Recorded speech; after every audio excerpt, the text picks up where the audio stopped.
அங்க போடுற தொடர்ந்து இன்ஃப்ளூயன்சர்லாம் மாயமாயிட்டு இருக்காங்களாண்டா. டேய் அவர் ஓம ஒன்று தானே, அவர் எவ்வளோ பெரிய யூடியூபரு, அவரு எப்பரா கடத்தினாங்க? தெரியலடா என்ன நடக்குதுன்னு. எனக்கும் ஒரு 1000 ஃபாலோவர்ஸ் இருக்கு. ஒருவேளை என்ன கடத்திட்டாங்கண்ணா. எதுக்கும் பார்த்து வர்றா. சரிடா நாளைக்கு பார்க்கலாம். யாரா இது அடிக்கிற வெயில ரெயின் கோட் போட்டு முடிச்சுட்டு போ.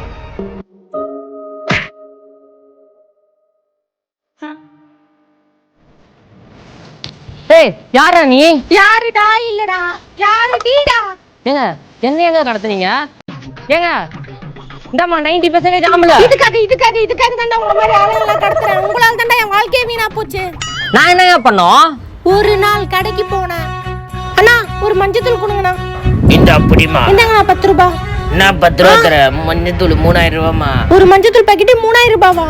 ஆமா காசு இருந்தா வாங்க, இல்லைன்னா மஞ்சத்தூளை போட்டு இந்தா 10 ரூபா.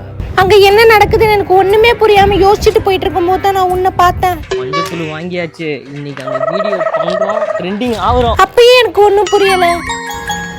அன்னைக்கு நைட்டு தான் எனக்கு தெரிய வந்துச்சு, உங்கள மாதிரி ஆளுங்க ட்ரெண்டிங்காக மஞ்சத்தூளை வாங்கி வாங்கி வீடியோ பண்ணி பண்ணி மஞ்சத்தூளோட ரேட் ரொம்ப அதிகமாயிடுச்சு. அப்புறம் எனக்கு ஒரு மாதிரி பைத்தியம் பிடிக்கிற மாதிரி ஆயிடுச்சு. ஒரு பக்கம் மஞ்சள் தேய்க்காம என்னோட மீசையும் தாடியும் முளை விட ஆரம்பிச்சிருச்சு. என் பாய் ஃப்ரெண்ட பார்க்க போனோம். என்னடி மூஞ்சல மீசை தாடி வளர்ந்துருக்குன்னு கேட்டான். நான் அப்படி இப்படின்னு சொல்லி சமாளிக்க பார்த்தேன். நீ பொம்பளையே இல்ல, நீ ஒரு ஆம்பளைன்னு சொல்லி என்ன அடிச்சு பிரேக்கப் பண்ணிட்டேன். அப்பதான் பார்த்தா ஃபேமஸ் யூடியூபர் ஓமகுண்ட மஞ்சத்தூள் எடுத்துட்டு போயிட்டு இருந்தான். அப்ப வந்துச்சு எனக்கு வெறி. உங்கள மாதிரி ஆளுங்க ட்ரெண்டிங் வீடியோ பண்றதுனால எத்தனை பொண்ணுங்க வாழ்க்கை திருமணம் வேஸ்டா